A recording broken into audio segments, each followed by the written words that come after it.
ఒక్కసారి కొమ్మూరి గోల్డ్ కి కాల్ చేయండి. తాకట్లో ఉన్న మీ బంగారాన్ని విడిపించి మార్కెట్ ప్రైస్ కి వాళ్ళు కొనుక్కుని మిగతా డబ్బులు మీకు ఇచ్చేస్తారు. రైట్, బ్రేకింగ్ న్యూస్ చూస్తున్నాం మనం టీవీ స్క్రీన్ పై. బెంగాల్లో భారీగా పోలింగ్ నమోదవుతోంది.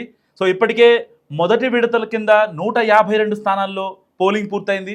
రెండో విడత కింద 142 స్థానాల్లో పోలింగ్ జరుగుతోంది. సో దేశమంతా బెంగాల్ టెన్షన్ పట్టుకుంది. ఇటు దీదీ వర్సెస్ మోడీగా బెంగాల్ ఫైట్ నడుస్తుంది.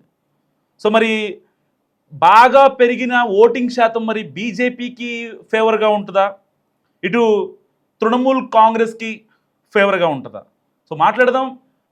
మనతో పాటు లైవ్లో జాయిన్ అయ్యారు మనం టీవీ పొలిటికల్ ఎడిటర్ కట్టా కార్తిక్. కార్తిక్, చెప్పండి, అసలు బెంగాల్లో ఏం జరుగుతోంది?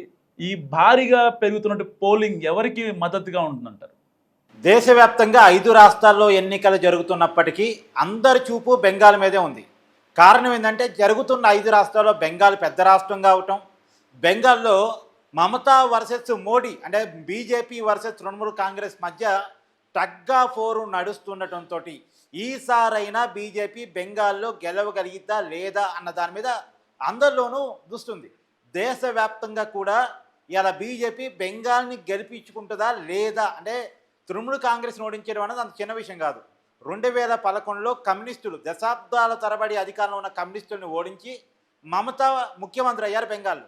ఆ రోజు నుంచి మమత బయట ఉన్నటువంటి ప్రతిపక్షాలని లేకుండా చేసింది, బెంగాల్ నుంచి తరిమేసి ఒక రకంగా చెప్పాలంటే హింసాయుత వాతావరణాన్ని క్రియేట్ చేసి 2011 ఎన్నికల్లో గెలిచిన తర్వాత తనకంటే ఒక మార్కు వేసుకుంటూ 2016 ఎన్నికల్లో రెండోసారి, 2021 ఎన్నికల్లో మూడోసారి, వరుసగా ఇప్పటికి 3 సార్లు హ్యాట్రిక్గా ముఖ్యమంత్రి అయ్యారు తాను.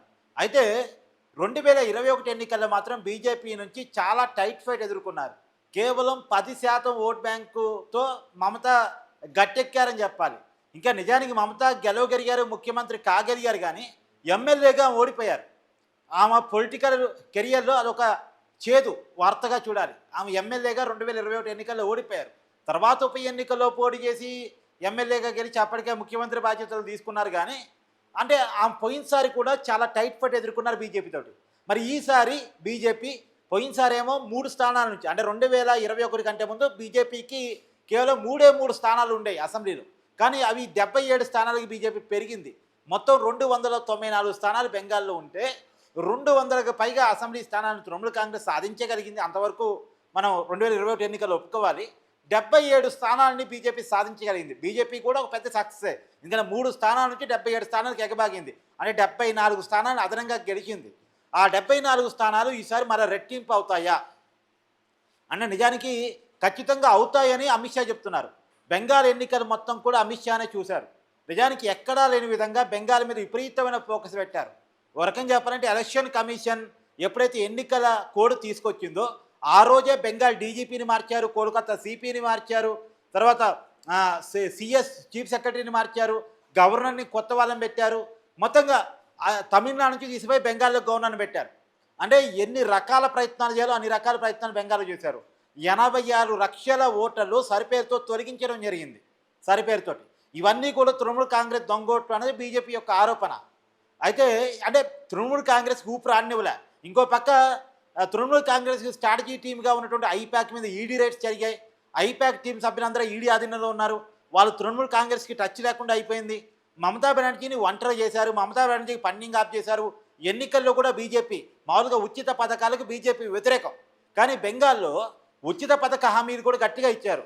ప్రతి మహిళకి నెలకి 3,000 ఇస్తామని హామీ ఇచ్చారు. మహిళలకు ఉచిత బస్సు ప్రయాణం హామీ ఇచ్చారు.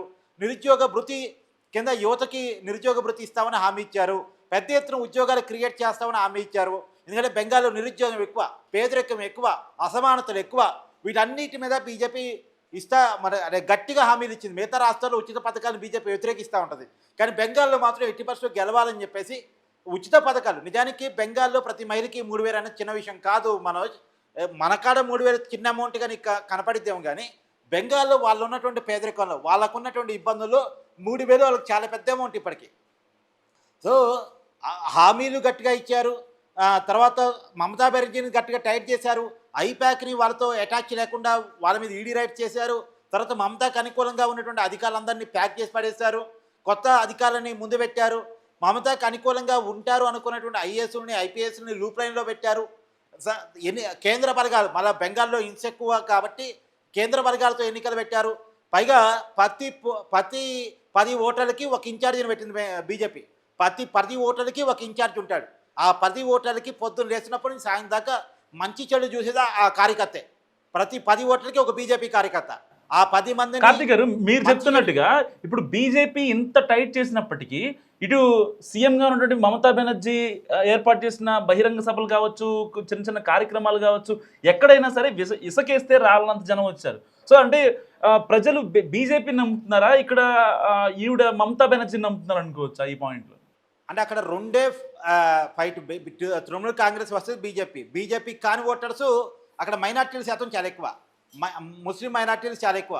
వాళ్ళంతా బీజేపీని ఖచ్చితంగా ఇష్టపడని ఓటు బ్యాంకు. వాళ్ళంతా మమతా బెనర్జీ వెనకే ఉంటారు. అదే ఒక తృణమూల్ కాంగ్రెస్ ఏంది, తనకు ఫిక్స్డ్ ఓట్ బ్యాంక్ అక్కడ ఉంది. ఇప్పుడు తృణమూల్ కాంగ్రెస్ని ఓడించి బీజేపీ రావటం అనేది బీజేపీ పెరగడానికి ప్రయత్నం చేస్తుంది. ఆల్రెడీ తృణమూల్ కాంగ్రెస్ పెరిగింది. తృణమూల్ కాంగ్రెస్తో ఫిక్స్డ్ ఓట్ బ్యాంక్ ఉంది. అందులో మైనార్టీలు వాళ్ళ వెనకే ఉంటారు, వాళ్ళు బీజేపీతో వచ్చే ఓట్ బ్యాంక్ కాదు. కాబట్టి తృణమూల్ కాంగ్రెస్ సభలకి జనం వస్తారు, తృణమూల్ కాంగ్రెస్కు ఓటింగ్ వస్తే, తృణమూల్ కాంగ్రెస్కి మంచిగానే సీట్లు వస్తాయి, కాదు అనేది కాదు. కానీ అధికారం ఎవరిది అనేది ఇక్కడ పాయింట్. తృణమూల్ కాంగ్రెస్ను ఓడించడం చిన్న విషయం కాదు. కానీ చిన్న విషయం కానిదాన్ని పెద్ద టాస్క్గా ఎంచుకొని బీజేపీ ప్రయత్నం చేస్తుంది. అంటే సాధ్యం కానిది సాధ్యం చేసి చూపించడం కోసం. ఆల్రెడీ తృణమూల్ కాంగ్రెస్కి జనం ఉన్నారు, ఓటింగ్ ఉంది, సీట్లు ఉన్నాయి. ఒక రకంగా చెప్పాలంటే తృణమూల్ కాంగ్రెస్కి 60 సీట్లు పక్కా. 60 సీట్ల మీద ఎన్ని సీట్లు వస్తాయి అనేది అంచనా వేసుకోవాలి. అంటే తృణమూల్ కాంగ్రెస్ కౌంటింగ్ 60 నుంచి స్టార్ట్ చేయాలి, బీజేపీ సీటింగ్ 0 నుంచి స్టార్ట్ చేయాలి. ఈ 0 నుంచి బీజేపీ 150 తెచ్చుకుంటే 148 మ్యాజిక్ గారు 148 తెచ్చుకుంటే అధికారం బీజేపీది. ఇప్పుడు తృణమూల్ కాంగ్రెస్ కింద 60 పక్క, 60 పైన ఇంకొక 70 గెలిస్తే అధికారం పక్క, ఇంకొక 80 గెలిస్తే 90 గెలిస్తే అధికారం పక్క. అంటే బీజేపీ ఏమో 149 గెలవాల్సిందే, లేదా 150 గెలవాల్సిందే, 148 గెలవాల్సిందే. కానీ తృణమూల్ కాంగ్రెస్ ఒక 90 స్థానాన్ని ఫోకస్ చేసి ఎట్లాగో 60 స్థానాలు వాళ్ళు సేఫ్ జోన్గా ఉన్నారు. 60 స్థానాల్లో వాళ్ళకు ఫిక్స్డ్ ఓట్ బ్యాంక్ ఉంది, మైనార్టీ ఓట్ బ్యాంక్ ఉంది, బెంగాలీ సెంటిమెంట్ ఆధారిత ఓట్ బ్యాంక్ ఉంది. కాబట్టి తృణమూల్ కాంగ్రెస్కి అదొక అడ్వాంటేజ్. ఆ అడ్వాంటేజ్ని దాటి గెలవటం కోసం బీజేపీ చేయగలిగిన ప్రయత్నాలన్నీ చేసింది, బాగానే వర్కౌట్ చేసింది. బీజేపీ పెరిగే మాట వాస్తవం, బీజేపీ ఎక్కువ స్థానాలు సాధించే మాట వాస్తవం. కానీ అధికారం వచ్చేంతగా సాధిస్తా లేదా అన్నక డౌట్. మామూలుగా నాకున్న అంచనా అయితే బీజేపీ ఒక 120-130 స్థానాల వరకు ఎదిగింది. తృణమూల్ కాంగ్రెస్ 160-170 స్థానాల వరకు తగ్గింది. 200 పైగా స్థానాల నుంచి 160-170కి తగ్గింది. ఈ తగ్గినటువంటి తృణమూల్ కాంగ్రెస్ నుంచి ఇంకొక 30 స్థానాలను కనుక ఏదో రకంగా ఎలక్షన్ మేనేజ్మెంట్ ద్వారా, పోలింగ్ మేనేజ్మెంట్ ద్వారా రకరకాలుగా ఇంకొక 30 స్థానాలను కనుక తృణమూల్ కాంగ్రెస్ సీట్లను కనుక బీజేపీ లాక్కోగలిగితే బీజేపీ విజయాన్ని సాధించగలిగింది. లేదు తను తగ్గినప్పటికీ ఉన్న 160-170 సీట్లను తృణమూల్ కాంగ్రెస్ గెలవగలిగితే అధికారాన్ని తృణమూల్ కాంగ్రెస్ కాపాడుకోగలిగింది. తృణమూల్ కాంగ్రెస్కి బీజేపీకి మధ్య గ్యాప్ 50 నుంచి 60 సీట్లు మాత్రమే. 50-60 సీట్లలో తృణమూల్ కాంగ్రెస్ అడ్వాంటేజ్గా ఉంది. ఆ తృణమూల్ కాంగ్రెస్ అడ్వాంటేజ్గా ఉన్నటువంటి ఈ 50-60 సీట్లలో 30 సీట్లను కనుక బీజేపీ వెనక్కి లాక్కోగలిగితే, తృణమూల్ కాంగ్రెస్ను విజయాన్ని దూరం చేయగలిగితే విజయం బీజేపీకి వస్తుంది. ఇది లెక్క. Yeah right, thank you Karthik. So ఇది కార్తీక్ గారి అనాలిసిస్. మీరేమనుకుంటున్నారో మరి పశ్చిమ బెంగాల్లో ఎవరు గెలిచే అవకాశం ఉంది? మస్తుగా కామెంట్ చేయండి.